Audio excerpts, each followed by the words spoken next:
Mead was also struck by the Samoan attitude towards sex. Sometimes sleep did not descend upon the village until long past midnight.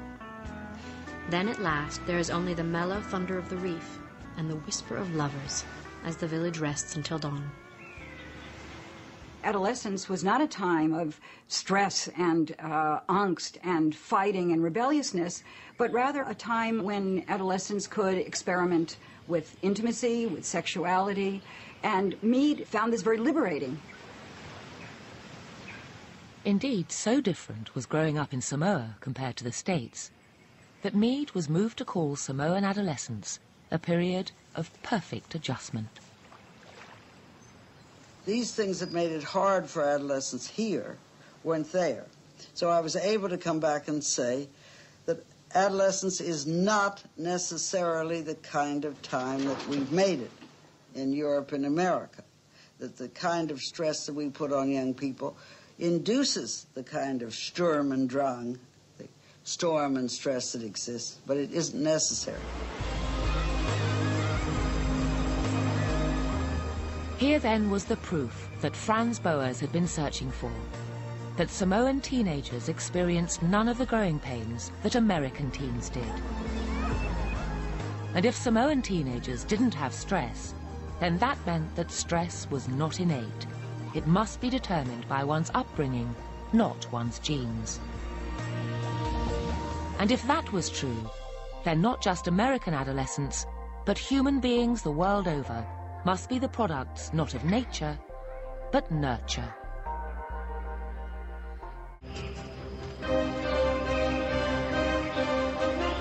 The man behind the row was Derek Freeman.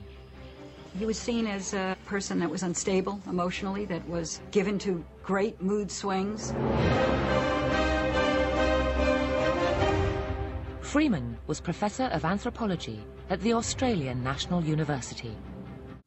Early on in his career, Freeman had been a believer in Margaret Mead and the supremacy of nurture over nature.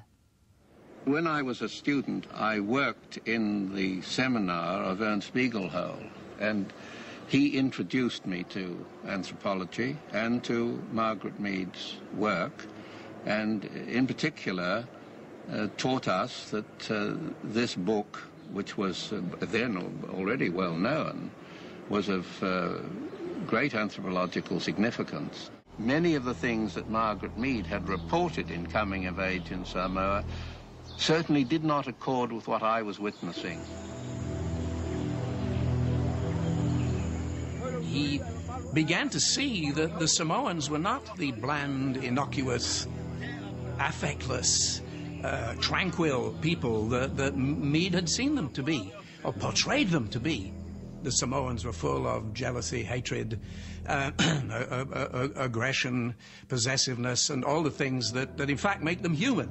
But as Freeman continued his research, he began to realize that virtually all of Mead's observations in coming of age were wrong. He used to refer to these as her Samoan fantasies, because he saw this as spreading the misrepresentation of Samoa and a false kind of anthropology to the general public. It dawned on Freeman that if Mead's observations were wrong, then her conclusions must also be incorrect.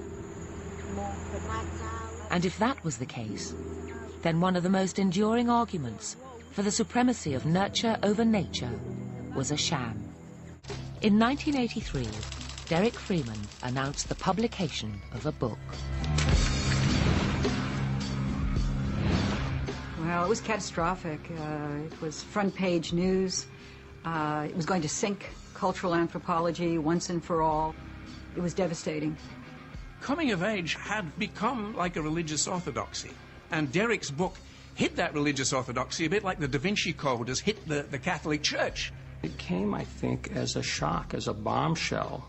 So even people who had a favorable impression of Margaret Mead were now asking the question, was her fame that well-deserved? Freeman's book accused Mead of giving rise to what he called the most widely propagated myth of 20th century anthropology. Derek's book was titled Margaret Mead and Samoa, The Making and Unmaking of an Anthropological Myth. A very clever, powerful title in a way, precisely because of the ambiguity of that last word, that punch line, the myth. The one myth was the myth of Samoa being as Margaret Mead had painted it. That was a myth. The other myth was that culture could completely trump nature. From the outset, Freeman launched into a scathing critique of Mead and her method, condemning her poor grasp of the language, the limited time she'd spent in Samoa, and her tiny pool of interviewees. Her material on the Samoan girls was based on a few that she knew, not on any in-depth and long-term analyses of Samoan culture. The title of the book is Coming of Age in Samoa, but she actually studied adolescent girls only on one island of Ta'u, and her sample was 26 young girls. So she didn't have the evidence to generalize to Samoa, and that's a grave deficiency. A deficiency which, according to Freeman, had resulted in one gross error after another.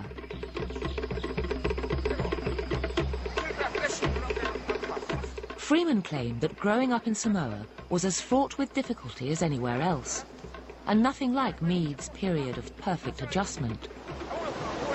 Margaret Mead presented a picture of these people as very shallow. They were just too easy about everything. They didn't have any religion because that would be too upsetting. There was no jealousy, there was no violence, there was no rape. Well, on all these points, Derek presented not just his impressions, but masses of evidence from court records and everything else that, no, the Samoans, amazingly, were just like us. I would say that Samoa doesn't stand out in my experience from any other place. You know, that there's the usual complex mix of human behavior.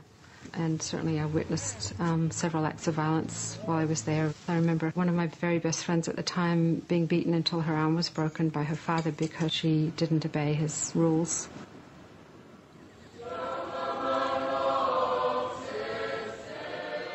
As for Mead's portrayal of Samoa as a haven of free love, Derek Freeman argued that she'd underplayed something crucial.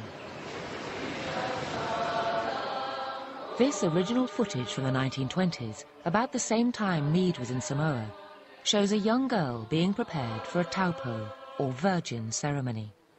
The highest ideal to them of a young woman was the total virgin.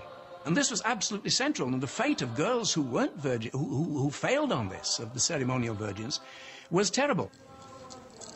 Far from being promiscuous, Samoans, according to Freeman, worshipped chastity above all else, something Mead had ignored.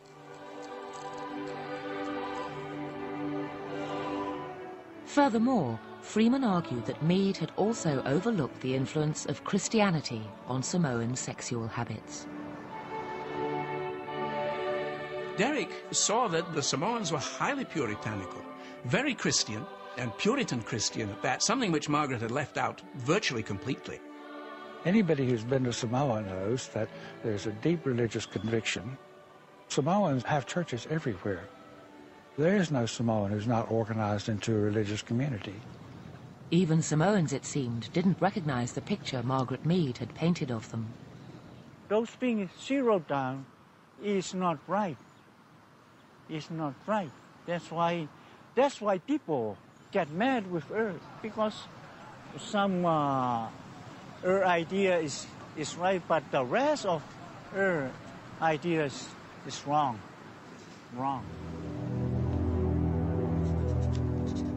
But most serious of all, Derek Freeman accused Margaret Mead of possibly the greatest sin in all of science, that of manipulating one's findings to fit a pre-held theory.